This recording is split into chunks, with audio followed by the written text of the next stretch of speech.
What's up, y'all? Bill McNeil rocking the mic again, cold representing Rocket Fuel Malt Liquor. It's got the mad flavor that takes any situation to the next level. So when the party starts bouncing and the ladies start bumping, tighten up your flow with Rocket Fuel. Rocket Fuel Malt Liquor. Damn! Welcome back to Thinking Critical. This is Wes. It's been an interesting few days in the comic world. We've had James Tynion leaving DC Comics for Substack. We've already had Nick Spencer leave Amazing Spider-Man for Substack.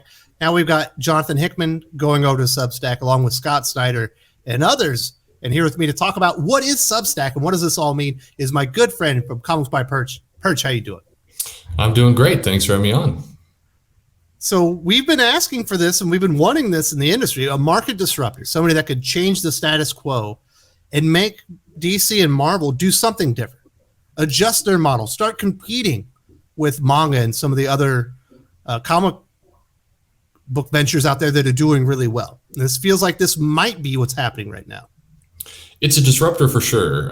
It's going to change. I think there's some issues with it, and I think we'll get into what some of those are. But definitely, it's another platform for kind of a select few that will be able to publish comics. And of course, what Substack's hoping is that they pay for a few of these bigger guys to come over, loudly tout the platform, and in its interesting way, they don't need to pay the writers like Tynion and Hickman to promote Substack, because part of the model of if Tynion and Hickman want to be successful and make money, they have to kind of promote themselves. So thus they have to promote the platform. It's kind of an interesting trick. But what they're hoping is a couple of these bigger names go over. They've certainly now taken the writers Spider-Man, Batman, and X-Men, and kind of, if you think about that, pretty big get. And they're hoping that a lot of the smaller writers will now come over and use the platform. Of course, those smaller writers are not going to get the the monthly stipend, the guarantee that those writers got, and that's their model. And they're hoping that enough people float over and bring groups with them, get subscribers, and build their business. So what's interesting, this is not the first time Substack has done something within a market. They were a market disruptor for journalism, happened for some time. And it's really hurt a lot of the big name publishers because the writers that maybe had some name cachet felt like maybe they were getting pressured from their editorial staffs to putting out certain views, and they couldn't, in their opinion, honestly report the news. They went to Substack, and now they have, their own thriving, blogs and journalist newsletters that are going out behind a paywall. And it has really upset the status quo because, now writing for the New York Times doesn't mean exactly what it used to, because a lot of the people that brought the cachet and brought all that credit to the publication are on their own now. Yeah, absolutely. I mean, it's an interesting approach for writers where they basically get to say, hey, come over here. You can write what you want. We won't interfere with it editorially. We won't take a cut if you get this property built up in other media. So for a lot of comic creators, they're still kind of living this dream of one day I can make $1 billion from having my property adapted to movies. Now the interesting thing about that is, it's been proven now that that's really the exception, not the rule. A couple people have gotten lucky and gotten their properties picked up, but most haven't. And it's it feels less likely that in the future, many of those properties will get picked up, but some will. And that, having that dream. There are only so many Frank Millers and Mark Millers, right? Yeah, absolutely. But people need a dream, and, that can be something that they kind of shoot for. The interesting thing about it, and we saw this with the journalism, is that people said, I don't want to be interfered with editorially. So I'm going to go over here where I can kind of be my own boss. And in many cases, people found out that being your own boss meant, that it wasn't all it was cracked up to be. Suddenly they realized that, hey, having an editor wasn't a bad idea. Or maybe they went over there and say, I'm going to do it the way I want to do it. And they turned out to be more biased than their editors were having them be. So it's an interesting little game that's being played. But this is, you said at the beginning, I think disruption is good for the industry. I think different models are good. Is this the one that's going to be perfect? No, I think this has some pretty deep flaws in it, but it's better to try than to do nothing. It feels like this is somewhat taking some of the lessons learned from manga. You can have your Substack comics, put them behind a paywall. So the subscription service, people go in there, and if they respond to them, Then you go to Image Comics or you go to Dark Horse or Boom, and you print out the trades, in volumes. Yeah, a little bit. I think there is that. I think it's really kind of a Patreon type clone. It is along those lines of you're going to follow a creator. You're not following comics. So, if you're buying into, James Tinian, you're buying into Tinian. You're not buying into comics. You're buying into his comics, and you subscribe to him, and you're basically spending, $7 a month for Tinian or $8 a month for Hickman. And you're getting what's there. And then there's kind of this filtered, kind of managed perk tier, where if you pay $250 a year for each person, you're going to get more. And the more is, signed prints or just more thank yous, things like that. And like you say, if it goes well, they'll print. And I suspect, that's one of those areas where you're going to see a Dark Horse or somebody like that position themselves to be the catcher of all these digital efforts. And they're going to basically say, we're going to stop publishing a lot of original material, and we're just going to, feed off of what these digital efforts do and just try and build our business that way. I can see an IDW or a Dark Horse or somebody eventually migrating to that option. But the question will be, these creators have some name value because of what they've done. And one of the kind of the misreported things is James Tinian's not leaving DC. He's still going to have books out from DC. And it's almost a certainty that he will show up every now and then at the companies to do a special project to basically make sure his name gets out there. Because pulling just his fans over to Substack means that his audience is kind of capped. There's a ceiling on it. He's going to have the fans he has. It's going to be hard for him as an individual to attract new people to him to continue to subscribe. And we've seen that with Patreon. So that's going to be the trick. Substack's not going to throw in marketing efforts to kind of promote these people, or they'll do it very minimally. They're just interested in subscriber growth, and they're going to move on to the next market where they can get subscribers. Yeah, these guys are, I'll call them they're ambassadors. They're special people within comic book that they're banking on that will be able to be successful. Other comic writers and artists will see them. They'll come over and say, well, what's this Substack? Sign up. They won't get the deal, but then Substack will get, a portion of whatever the subscription fees are. That's right. And it's important to note here real quick, I'll do as quickly as possible. Why is Substack doing this? What's the point of their company? How are they trying to make money, and what's the business model? Well, they're what's called a very traditional SaaS, or subscription as a service company, and they're valued on something called ARR, or ongoing. It's money that comes in every month through subscription. And so when you're valued like a company like that, and they're raising money, they're raising investment, they raised, as we reported months ago now, millions of dollars, I think tens of millions of dollars, to basically build up a war chest where they could pay creators of all different types, journalists, comics, others, to attract people to come to the platform, sign up, and then Substack basically reports to the market and to their investors, hey, we have 10,000 subscribers, 10,000 people that are paying us every month. And the next month we have 12,000, and the next month we have 14,000. The interesting thing about companies built like this is that they have to grow. They have machines to what they are, Perch. Yes. If they don't grow, they're screwed. Yes. Yeah. If you look at the numbers for Netflix, you're like, oh, they have 207 million worldwide subscribers. They are up to their neck in debt to continuously acquire new subscribers. It is not cheap. Yeah. It's if they don't grow, if they don't add subs month after month, they're in a lot of trouble. And that's where a lot of these subscription companies struggle, is that they basically have to keep growing and have to keep adding, because they have to show this hockey stick to their investors of growth. And when they don't, or when the growth slows down, the money dries up. That's where they get in trouble. So they have to go to another business. And a little bit that's what happened in this case, because they had journalism, they had news, they got some subscribers. They found comic books to be another way to grab a chunk of subscribers. And they're definitely looking for the third and fourth and fifth way to do it. What's interesting, obviously, is you have I'll call them ambassadors, these people that have been handpicked by Substack. They're getting a special deal, but it's not invite only for Substack. If there's a writer out there, even if they think they're a big name and they didn't get the invitation, they can still go there and try their own Substack model. It's just going to be harder for them because they're not going to be getting the sweetheart deal that James Tynan, Scott Snyder, Jonathan Hickman, Nick Spencer, and others are receiving.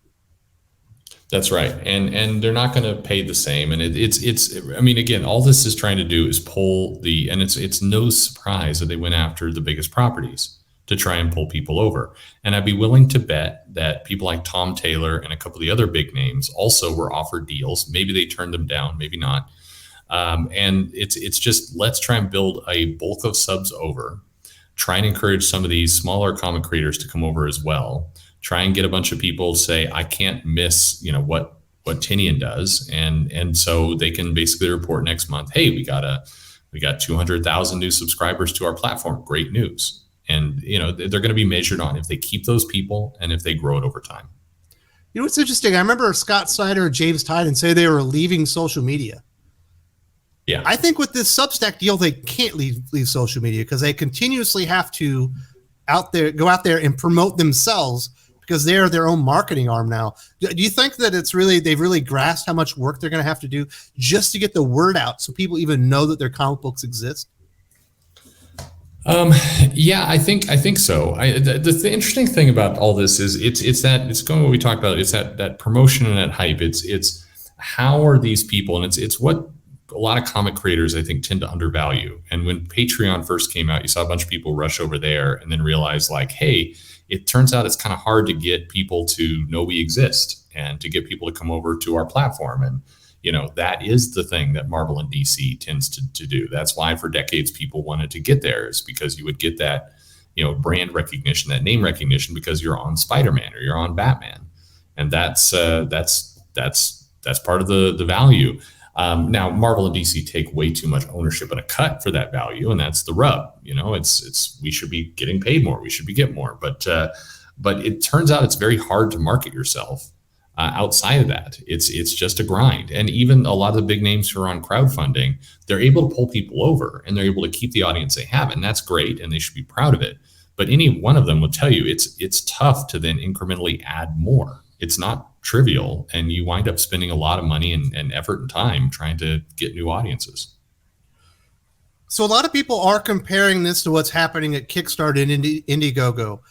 I don't think that the two are completely related just because of the models, but there certainly is some relation. I'm sure that James Tynan, Scott Snyder, Jonathan Hickman saw the success that other creators were having on Indiegogo and Kickstarter, and it certainly emboldened them to take a leap of faith like this.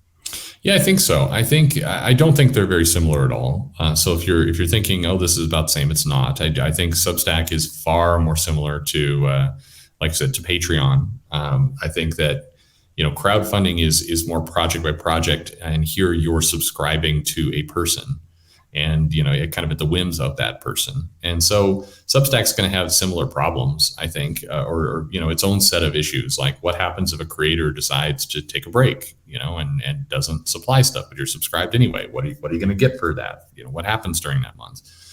Some of the same delays that we've seen with crowdfunding are going to hit things like Substack, but I think hit it worse, because with crowdfunding, if somebody takes, if one of the creators there takes a year vacation, they're not offering a project, or the one project they're offering is late that you paid into. Like the Brian K. Vaughan saga. Sure. Yeah. But he's taken 2 years off.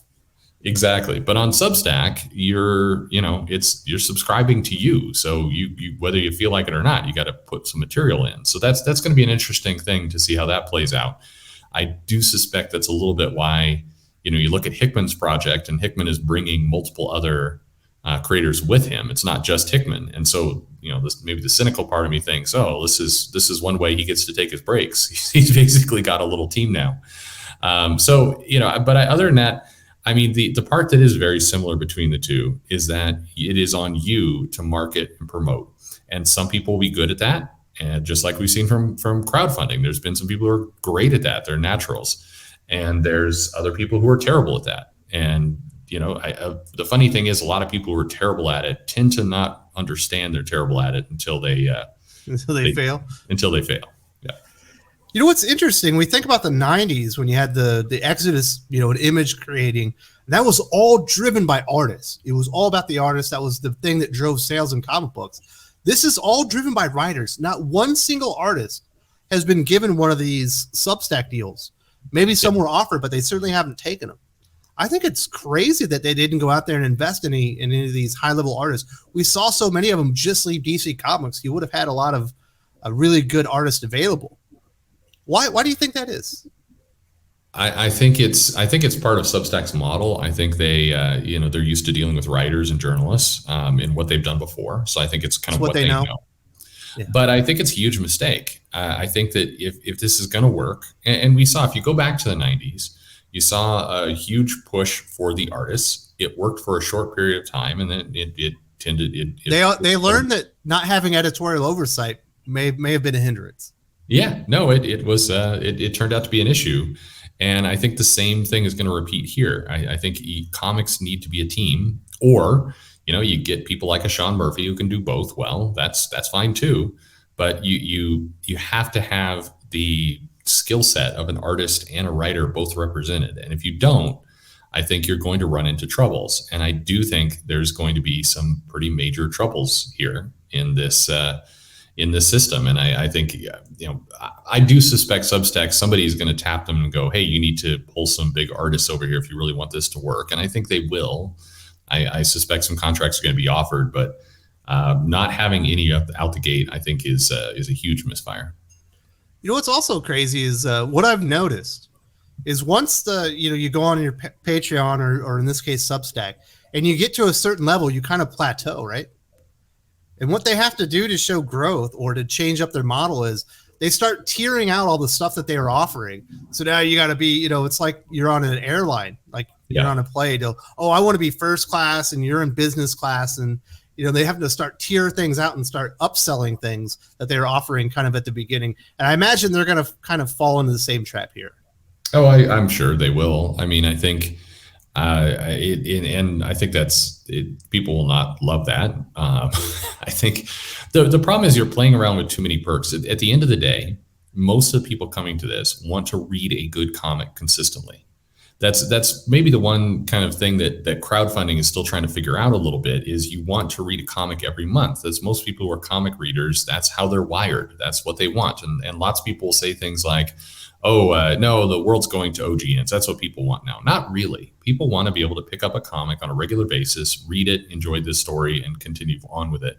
And so the more we kind of pollute that with, but if you pay for this, you get an ash can. If you pay for this, you get a print with some signature. If you pay for this, and I'll do a Zoom call with you like once every 60 days to talk about comics or whatever. The more you gimmick it up, it feels like people quickly lose track of the core product everybody's asking for, which is like, can you just give me a comic that I'm entertained by?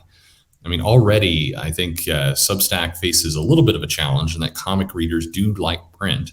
So they've got to convince a lot of these people to say, hey, come to digital for a while, and don't digital wait until the trade comes out or whatever it happens to be. So I think there's going to be already a challenge. And if you muck that up too much with a bunch of kind of gimmicks and other nonsense, I think it's going to confuse the market and be annoying. And keep in mind too, you're also, all the little gimmicky things are coming from the writers you picked. So writers are going to have to go out and commission largely artists to create these little things. I mean, this is where I think it will get confusing, complicated. The writers will be successful or ones that will have a clear message. It's very interesting. I'm personally excited for it. I'm excited for change in the market, for something to challenge DC and Marvel, to get out of the rut, get out of the status quo, and try something different. Go out there and compete. Will Substack be the thing that drives it? I'm not really sure, but I do think it's going to be part of it, because we've seen so many of these big creators move over. The writers from Batman, Spider-Man, and X-Men. Enough said, right? It's a big move, and we're definitely in for an interesting time. And I look forward to the four-way war between Marvel, DC, little indie comic publishers, Substack, and crowdfunding, and everybody hating each other. It's going to be great. It's definitely on the way. Perch, I do want to say thank you very much for giving me some time today talking about what is Substack, because a lot of people have just heard about it this week. Absolutely. Happy to join. If you enjoyed this video, please give it a like. I would appreciate it very much. It helps us attract more views for the channel. Subscribe for future commentary, comic book news, and reviews. And don't forget to ring the bell for notifications. If you want to talk comics, movies, and much, much more, you can follow me on Twitter at Wes_from_TC. With that, Salamat Po, and I'm out.